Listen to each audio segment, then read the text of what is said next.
حنیف قریشی کرو فریب کی بھی کوئی حد ہوتی ہے. 3 سال سے قائد محترم کا چیلنج موجود تھا اور چیلنج ہم نے تمہارے بیان پر دیا تھا. عدالتوں میں جانے کا دعویٰ تمہارا تھا. تمہیں ایک دعوت دی تھی کہ عدالتوں میں جانے سے پہلے آؤ نا ادھر, سپریم کورٹ میں جانا ہے تو جاؤ ادھر, مقابلہ کرو, فیس کرو. 3 سال تم نظر نہ آئے. تم ایسے غائب ہوئے جیسے گدھے کے سر سے سینگ غائب ہوتے ہیں. جب میں جیل میں بند تھا اور عدالتوں میں مناظرے کی بات کرتے تھے, جب میں جیل میں بند تھا اور عدالتوں میں مناظرے کی بات کرتے تھے, میرا چیلنج ہے شرق سے غرب تک آؤ سپریم کورٹ میں, گستاخی ثابت کرو تو میرا سر اترواؤ,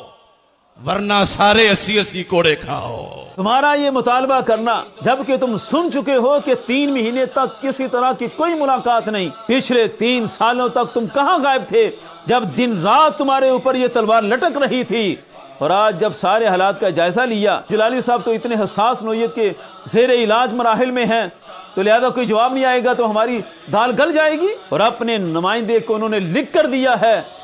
کہ اس کی فتح شکست میری فتح شکست ہے. تو کن اصولوں کی بنیاد پر تم کہتے ہو کہ بات نہیں ہوگی؟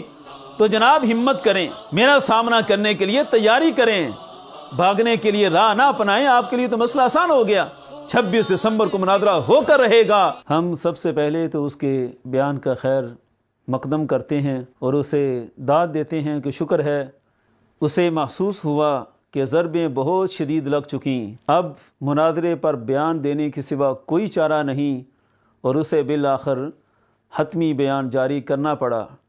حنیف قریشی آخر میدان میں آیا کیوں؟ اس نے تو چمن زمان کو چھوڑا تھا کہ وہ میری جان چھڑا دے گا, لیکن چمن زمان نے ان سب کو ایسا پھنسایا ہے کہ اب ان بیچاروں کو خود ہی کوئی نئے بہانے تراشنے پڑے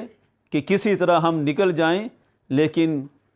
پرانے سارے بہانے ہیں کیس کو ازبر, نئے بہانے بناؤ کہ مناظرہ آیا ہے. اب تو کوئی اور بہانے بنانے پڑیں گے. یہ آپ کے پرانے بہانوں, ان سے ہم اچھی طرح آشنا ہیں, کسی طرح بھی آپ کو بھاگنے نہیں دیں گے. چمن زمان نے جو میرا جواب لکھنے کی کوشش کی, اس میں ایک قاعدے پر اس نے اپنے سارے سوالوں کا جواب رکھا, حالانکہ وہ قاعدہ ہی غلط بیان کر دیا, تو لہذا سارے سوالات اسی طرح باقی ہیں. وہ فیل ہوا اور فیل ہوتے ہوتے وہ اپنی تحریروں میں یہ لکھ گیا جس پر میرا بنیادی نقطہ تھا کہ سیدنا تاجدار گولڑا پیر مہر علی شاہ صاحب رحمۃ اللہ علیہ جب یہی الفاظ سید عالم صلی اللہ علیہ وسلم کے لیے استعمال کر رہے تھے, گستاخی تھا کہ نہیں تھا؟ چمن زمان اپنی تحریروں میں لکھ کر دے گیا کہ جناب بالکل گستاخی ہے اور میں گستاخی کہنے سے نہیں رکوں گا. وہ تو حضور تاجدار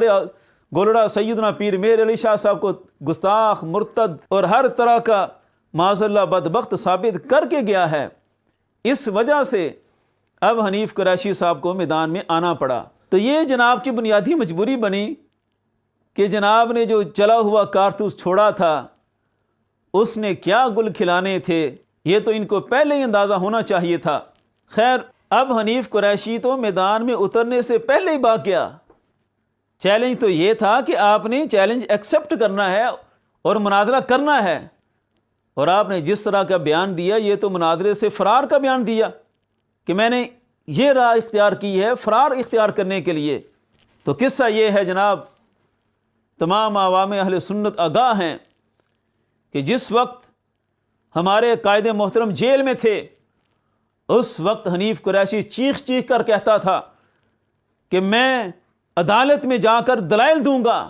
میرے پاس دلائل کی فائل پڑی ہوئی ہے, بھرپور تیاری ہے. پتا تھا کہ قائد محترم جیل میں ہیں تو بڑھ کے مار لینا بڑا آسان ہے. اسی طرح سید کائنات کا بیرب ڈاکٹر لاہوری وہ گرفتار ہوا. اب چونکہ ڈاکٹر لاہوری صاحب کا مطالبہ تھا کہ مجھے سپریم کورٹ میں بلایا جائے, تو چونکہ ظاہر ہے ایک درجہ ہوتا ہے, پہلے ایک چھوٹا عالم ہوتا ہے, پھر بڑا درجہ ہوتا ہے, پھر بڑا درجہ ہوتا ہے, تو فوراً تو سپریم کورٹ میں نہیں آیا, ابھی چھوٹی کورٹ میں ان کو بلا دیا گیا ہے اور اب کیس عدالت میں ہے.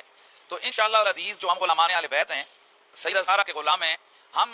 وہ عدالت میں ثابت کریں کہ ان کی یہ بے ادبی نہیں ہے, ان کا یہ کیا گیا کلام یہ گستاخی نہیں ہے, اور ہم ثابت کریں گے کہ آپ کا کیا گیا کلام اور اس کی تشریح نہ صرف سید کائنات کی توہین اور گستاخی ہے، بلکہ جو بعد ازاں آپ کا کلام کیا گیا ہے اس میں کوئی نبی بھی آپ نے نہیں چھوڑا، اس میں کوئی ولی بھی آپ نے نہیں چھوڑا، اس میں کوئی دنیا کا کوئی صاحب عزت و وقار آدمی آپ کی اس کلام کی نشتر بازی سے محفوظ نہیں رہا۔ تو انشاءاللہ اب چونکہ کورٹ میں کیس چلا گیا ہے تو وہیں پہ یہ سارے چیزیں حل ہوں گی، دلائل بھی ہوں گے، اب مباحثے مناظرے سب عدالت میں ہوں گے۔ اس دوران ایک اور بھی شگوفہ ہوا جب مفتی جمیل صدیقی نے ہمیں چیلنج کیا بار بار، جس نے فتویٰ ناروال اپنے ہاتھ سے لکھا، 12 مفتیوں سے تیاری بھی کی اور اپنی لکھی ہوئی سطریں بھی پڑھنے سے قاصر رہا، وہ مفتی انا سبی۔ اس نے چیلنج کیا، ہم نے ایکسیپٹ کیا، قبلہ قائد محترم ابھی جیل میں تھے، اس نے بھی بھاگنے کے لیے یہی شرط رکھی کہ جناب میں نہیں مناظرہ کروں گا، تب کروں گا جب قبلہ جلالی صاحب لکھ کر دیں گے، پھر آگے بات چلے گی۔ حالانکہ واضح پتا تھا کہ جلالی صاحب تو ویسے جیل میں ہیں، وہ لکھ کر کیسے دے سکتے ہیں۔ خیر اس نے بھرپور بھاگنے کے لیے یہی شرط رکھی کہ یہ ہو جائے۔ اتفاق ایسا کہ قبلہ قائد محترم چند دنوں بعد ہی جیل سے رہا ہوئے اور قبلہ قائد محترم نے مجھے لکھ کر دے دیا، پھر اس کے پاس بچنے کی کوئی راہ نہ رہی، اپنی مسجد سے جو بھاگا تھا بالآخر اس نے خطابت چھوڑ دی، علاقہ چھوڑ دیا، سب لوگوں سے تعلق وہاں سے ختم کر دیے،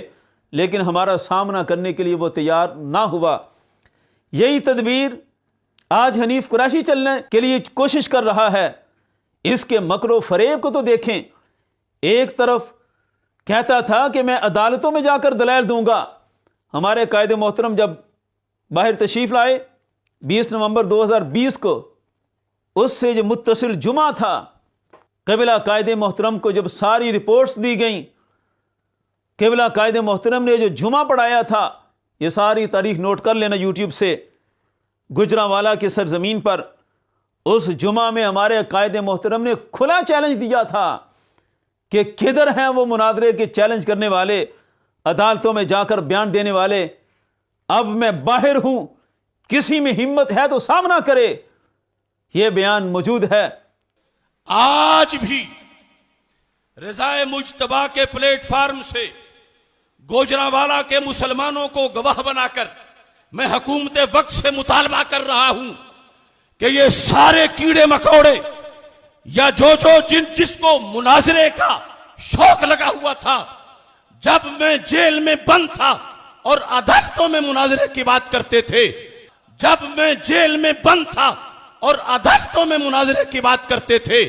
میرا چیلنج ہے شرق سے غرب تک آؤ سپریم کورٹ میں، گستاخی ثابت کرو تو میرا سر اترواؤ، ورنہ سارے 80 کوڑے کھاؤ۔ حنیف قریشی، مکر و فریب کی بھی کوئی حد ہوتی ہے۔ 3 سال سے قائد محترم کا چیلنج موجود تھا، اور چیلنج ہم نے تمہارے بیان پر دیا تھا، عدالتوں میں جانے کا دعویٰ تمہارا تھا، تمہیں ایک دعوت دی تھی کہ عدالتوں میں جانے سے پہلے آؤ نا ادھر، سپریم کورٹ میں جانا ہے تو جاؤ ادھر، مقابلہ کرو، فیس کرو۔ 3 سال تم نظر نہ آئے، تم ایسے غائب ہوئے جیسے گدھے کے سر سے سینگ غائب ہوتے ہیں۔ تم نے سب کچھ بھلا دیا، بھاگتے رہے کہ میری جان چھوٹ جائے۔ آج جب تمہاری دم پر دوبارہ پاؤں آیا اور تمہیں اس قدر شدید ضربیں لگیں کہ اب تمہارے لیے بچنے کی کوئی راہ نہ ملی، چمن زمان جس چلے ہوئے کارتوس کو تم نے چھوڑا تھا، وہ تم سب کو ہی کافر و مرتد بنا کر بھاگ گیا۔ ظاہر بات ہے تم تاجدار گلڑا کو ولی کامل مانتے ہو،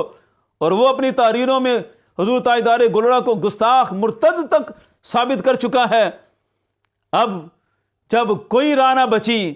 تو تم نے یہ بہانہ تراش لیا کہ حضور قائد محترم کیونکہ زیر علاج ہیں، تو یہ میرے لیے بڑا آسان بہانہ ہے کہ 48 گھنٹوں کے اندر اندر وہ اعلان کریں۔ حالانکہ جس پوڈ کاسٹ کو دیکھ کر وہ جو صحافی سفیان رضا کے ساتھ ہم نے بڑے مہذب انداز میں تم سے گفتگو کی تھی، اس میں پہلا سوال تو یہ تھا قبلہ قائد محترم کی طبیعت کے لحاظ سے، اور اس میں میں نے بیان کیا تھا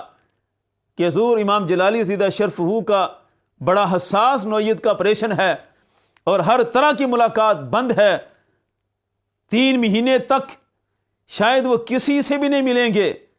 حتیٰ کہ بڑے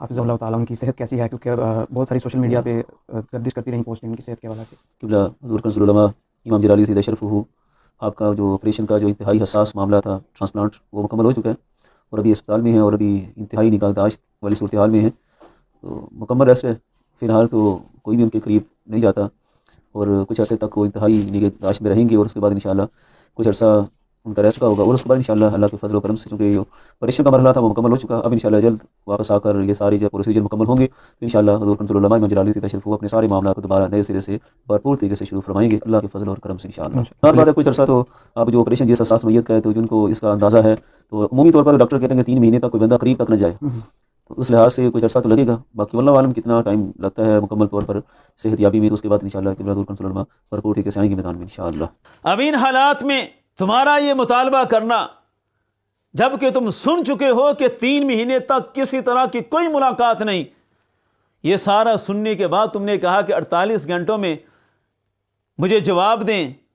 اور پھر آگے سب کچھ طے کیا جائے، یہ کیا اخلاقی اقدار کے موافق ہے؟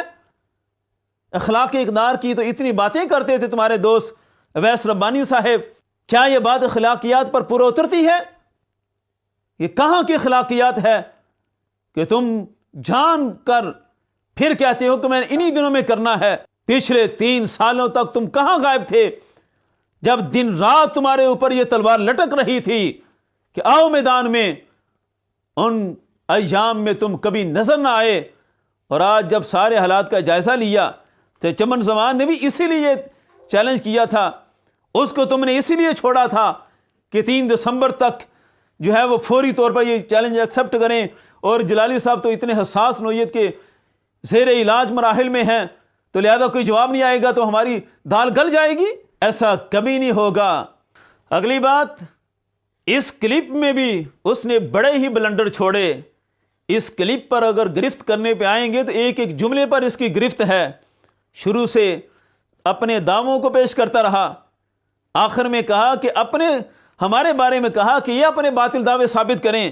تو جناب آپ عدالتوں میں کیا لینے جا رہے تھے؟ آپ کیا ثابت کرنے کے لیے اعلان کر رہے تھے کہ عدالتوں میں جا کر میں ثابت کروں گا؟ آپ نے ثابت کرنا ہے، دعوے آپ کے ہیں کہ گستاخی کا ارتکاب ہوا، لہذا اپنی حیثیت کا تعین کر کے میدان میں اتریے گا، پھر پتہ چلے گا کہ سچا کون ہے۔ حنیف قریشی، تم نے جو دعویٰ کیا کہ بات ہوگی تو صرف اور صرف امام جلالی سید اشرف ہو سے ہوگی، کسی نمائندے ترجمان سے نہیں ہوگی، اس دعوے کو اپنے اصولوں کے مطابق ثابت کرو کہ یہ کہاں لکھا ہے کہ صرف انہی سے بات ہوگی جب وہ زیر علاج ہیں، جب وہ ان حالات میں گفتگو کے لیے نہیں آ سکتے،